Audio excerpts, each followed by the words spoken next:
how's it going? I just wanted to ask a couple questions. Like, how many splinters do you have to get? How many blood blisters do you need? How many smashed hands? How many tools do you think you have to have in order to put together a raised kitchen garden bed? How much does one of those things weigh once you make it? How about just the base? What do you think? How much does one level of a raised kitchen garden bed weigh?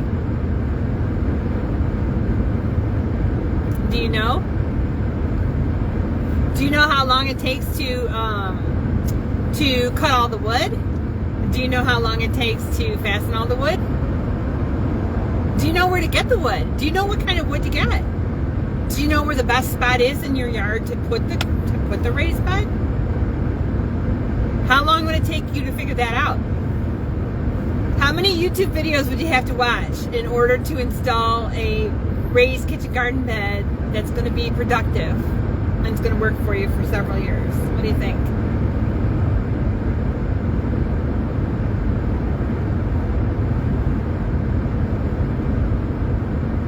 Yeah. How many mosquitoes do you have to swat away or slap on your arms and your face and your hair in order to create and then install a raised kitchen garden bed and a raised kitchen garden area?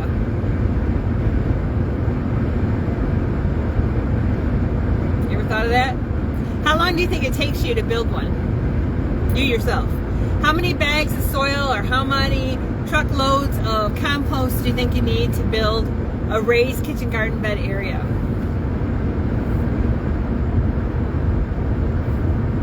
How are you going to get all those bags home? Or how are you going to get all that soil to your house?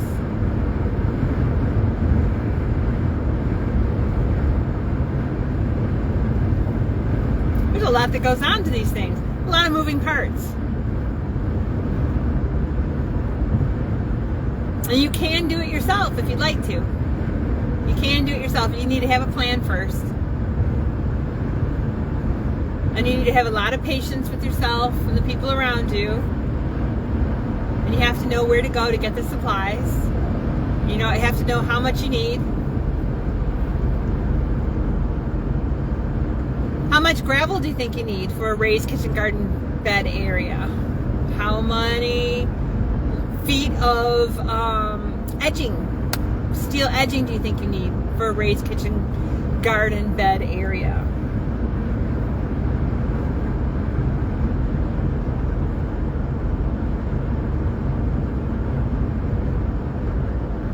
How much space do you need between the beds?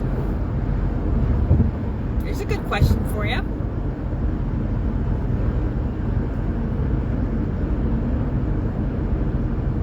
What direction should your beds face? Where should they go?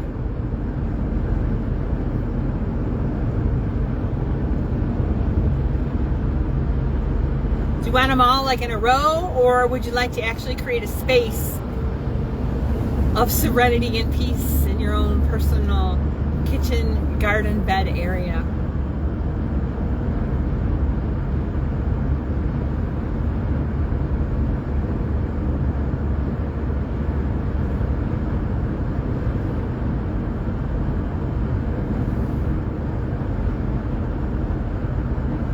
I do have a customer that had a consultation for 2 beds, kitchen garden beds. And we met up in March and I drafted up a plan, drafted up quotes, and sent the quote over. And there was a little sticker shock. Probably, I would think the customer probably didn't realize what all was involved in it. So they decided to wait, and they asked for a new quote where they would build the beds and prepare the space, and they would fill them. And they still wanted me to come out with plants and plant with them and teach them to plant and coach them along the way. And I'm okay with that. You know, if that's what you prefer to do, that's fine. I'm not going to be mad about it. You know, as long as you can get gardening. That's my whole thing. Get gardening. Doggone it. Just try it. Start it somehow. So I had met with family in March, and it was mid-July. Because here's the thing. These are time-sensitive things. If your beds are not ready to go in this very early spring, you're missing out on a whole season. If you don't have beds right now that you're getting going, and you could even you could plant some things right now, under cover, and then you could have some winter greens all winter long. But if you don't have beds ready to go by, say, the end of February, you're really going to miss out on a whole season of growing that you could have, the cool season. Because in Michigan, it really starts at the very beginning of March. There are things you can plant in the very beginning of March that are going to get up and going, and they are short growers. Maybe maybe it only takes them a month to grow from seed to harvest. And then if you plant every couple weeks, you could have a continual harvest of these items if you're ready to go. So I met with the customer in March, and their beds were ready in mid-July. Typically, we plant warm crops. If they're going to go in the ground, typically we'll plant them by the end of May. So most gardeners by the mid-July have already had, about 45 days of growing their warm crops. So there's a big head start going on. And I had promised to, get the plants for them, starter plants, and I had a planting plan for them, and it was all pre-planned out as far as what was going to go where, and how many of what could fit and grow comfortably within these spaces. But as June goes on, the nurseries have less and less starter plants, and definitely as July we start going into July, the starter plants are less and less because it's so hot in the nurseries. And for the nurseries, it doesn't make any economic sense to keep growing plants when they have to keep cooling them and watering them and hiring labor to take care of them the whole time. So as the seasons we get into the middle of summer, it's a lot harder to find starter plants. You can start things from seed, but then you're like going backward versus a starter plant.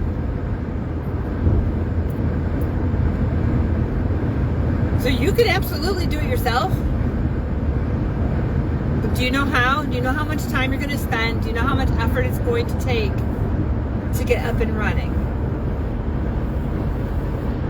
If you go into it with your eyes wide open, and you have the time to do it, and you have the patience to research it, and do it the right way the first time, then go for it for sure.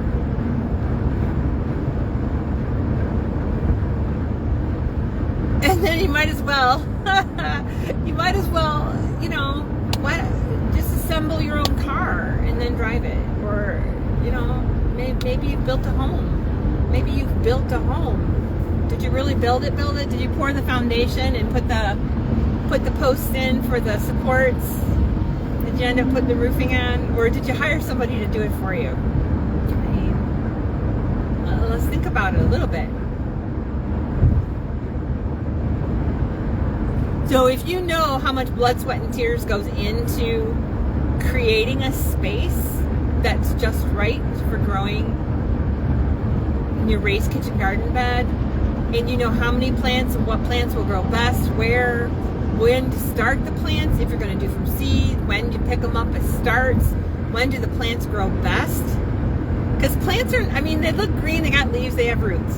And if you're new, you think, well, they're plants. Plants are plants. But that's not the case. Humans are humans. They have arms, legs, noses, mouths, whatever. But they all have certain likes and dislikes.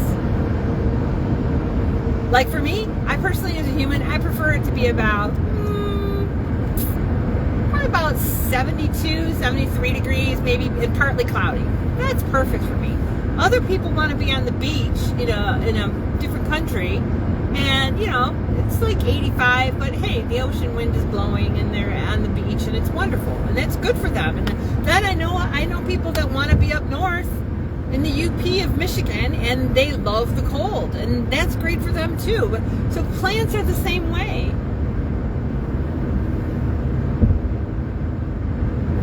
So you can spend the time looking at all of yourself. You can do that. You could hire me. I already know those details, and I can tell you when to start what, and when to plant what, when to pull something up. I could tell you, hey, look out, this is about the time that squash bugs start coming out. Or, hey, check your tomato leaves and see if the hornworms are there. And this is how you do it, and this is how you remove them naturally without spraying chemicals. But if you don't want my help, that's okay. Again, do it yourself. I am kind of excited because I'm coming back from our Gardenary summit down in Nashville. And I've learned of some systems some products that are in place that are available right now to make the building of the beds just amazingly easy. And they're not not the inexpensive, and I want to say cheap. Not just low in price, but cheap products. It's not the kind of cheap products where they're really thin wood and it's going to break apart quickly, or it can't hold all the soil that you want to put into it, or they're inexpensive boxes but they're really short to the ground. It's not like that. It's not the metal beds that are, you still have to assemble them, but they don't look as elegant maybe as wood beds. But I know of some pretty good products right now that look very elegant, very Instagram worthy. They're like beautiful furniture and a wonderful investment. And they're so simple to assemble that, hey, if you want me to come in and prep the space for you, get the gravel down, get the edges down, installed, tell you where to put the boxes. If you want me to order the boxes and you assemble them, you could do it. If you want me to order the boxes and put them together and place them, maybe you film them and you plant them, perfect. If you want me to do all of it for you and then plant with you and show you how to plant what, where, and why, you can do that too.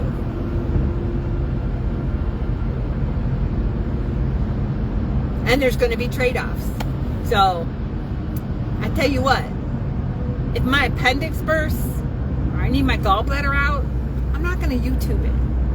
There are people that are trained for years and years on how to do that specifically. But now, if a surgeon comes to my house and says, hey, I'm here and I want to trim your orchard trees, I'd be like, not so sure about that. But you know what, Doc? I'm having some abdominal pain, so maybe you could take these out. But I can't spend a lot. And he'll say, well, my price is my price. Or maybe he'll direct me to some YouTube channels that'll help me to sterilize the area, do the first incision. I don't have the camera equipment for like a laparoscopic appendectomy or a laparoscopic cholecystectomy. I can't do those things. So it'd have to be open approach. But I also don't have like cauterization tools to stop bleeding, or irrigation systems to empty the blood out of the abdominal cavity, and I've got a sewing kit, but I don't necessarily know how to do the right kinds of stitches. And plus, if I'm doing the surgery, I want to be like knocked out, so like I can't sleep and do the surgery at the same time. So, doc, you know what? I trust you.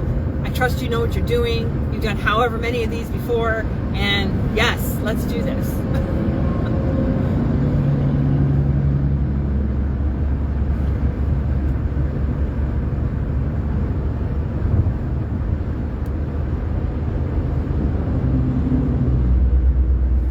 So I am available for you, and I do know of other garden consultants in our area, the Metro Detroit area, that are available for you. We can come out and assess your yard, decide the best place for a raised kitchen garden, clear the area, assemble the boxes, fill the boxes, plant the boxes, and coach you along the way. We could even do half of the boxes and you do the rest. If it's a really large area, we could do one or two, and then, and you could do it like piecemeal work. So when you have the funds, you could do a portion, and then you could come back a little bit later and do another portion, and you can continue until your dream of what you want the space to look like has come true.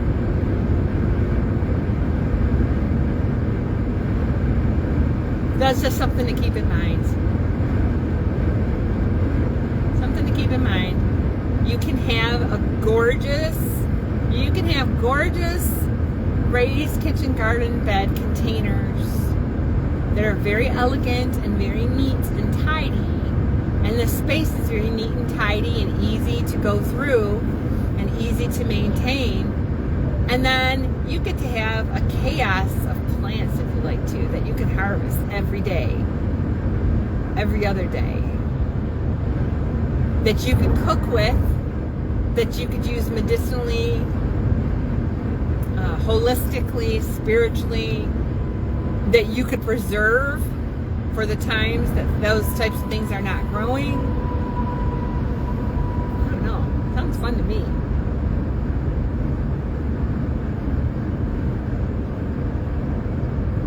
So definitely think about that with Christmas coming up.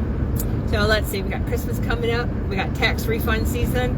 We got Valentine's Day, and there's Easter. You can give gifts for Easter, and there's even Mother's Day, and you probably have a birthday somewhere in there. So there's plenty of opportunity to add raised kitchen garden beds to your wish list, right? And some gardeners sell gift certificates like I do for those products.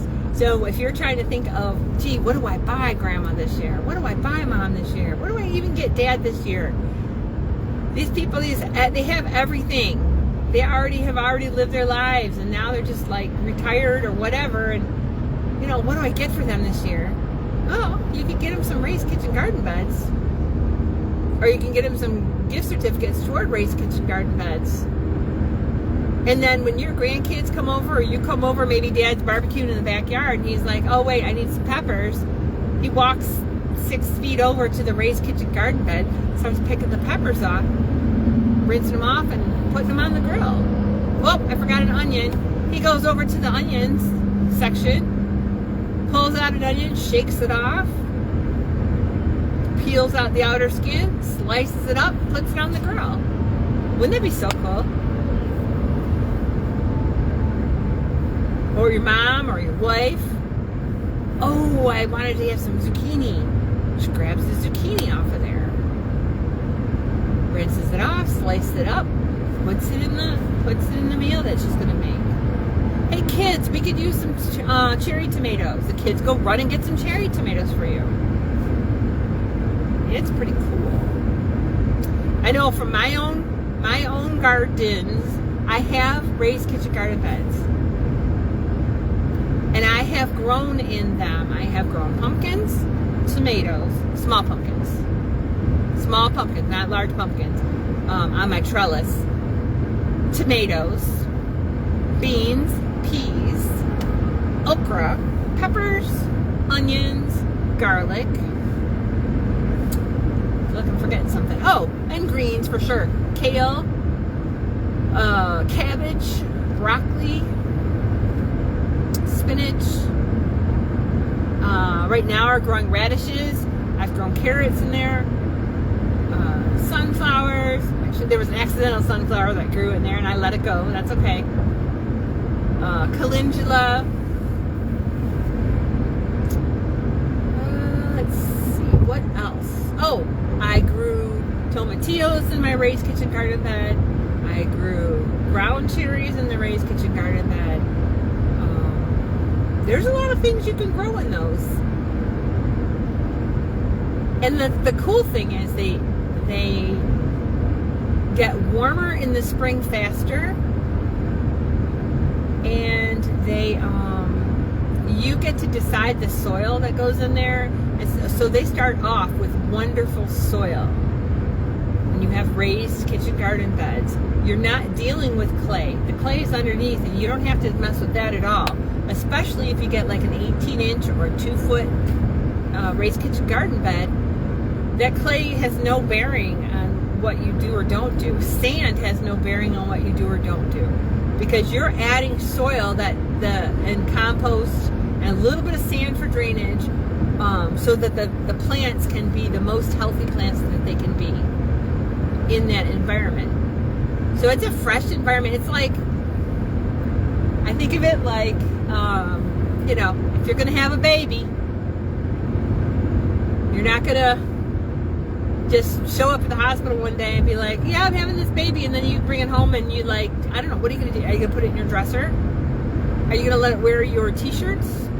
Maybe there could be people that do that, but in our society in the U.S., we tend to like get prepared for our precious babies that come into the world, and we typically, if you know you're pregnant, you typically get everything ready to go before the baby comes.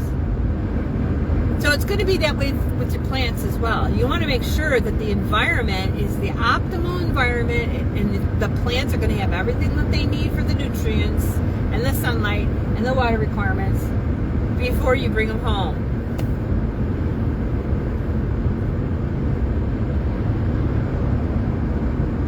So as far as raised kitchen garden beds go, there are a lot of different options, and I do know products that are turnkey products that are very easy to assemble and very easy to get, like as kids, but look like fine furniture and will last a long, long time.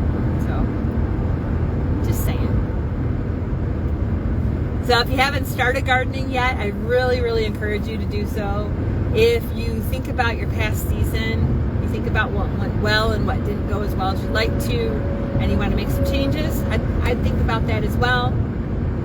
And definitely, if you would like to,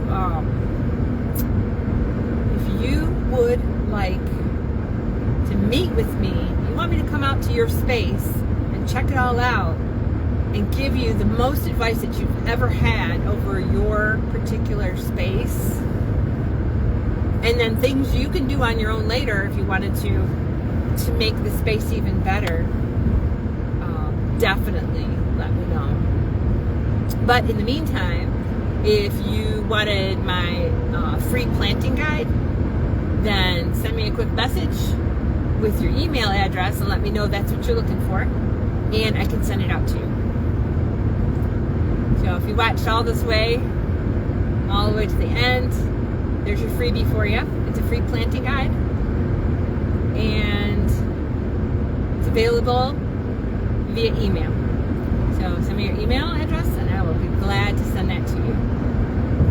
So Tammy Lowell, Lazy Northern Gardener, heading back from Nashville, the Gardenary Summit. And love you guys.